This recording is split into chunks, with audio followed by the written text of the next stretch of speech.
Here is something that does not get said enough about this category. The difference between a good purchase and a frustrating one usually comes down to one or two specific things.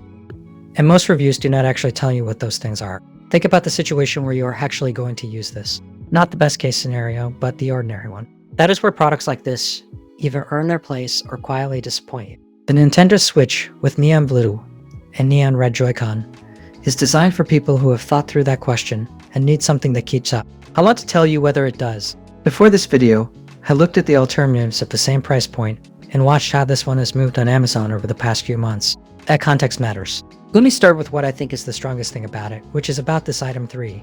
Playstyles, TV mode, tabletop mode, handheld Mode6.2-inch, multi-touch capacitive touchscreen 4.59 plus hours of battery life will vary, depending on software usage conditions. Connects over Wi-Fi for multiplayer gaming. Up to 8 consoles can be connected for local wireless. Multiplayer model number, HAC11, see more product details.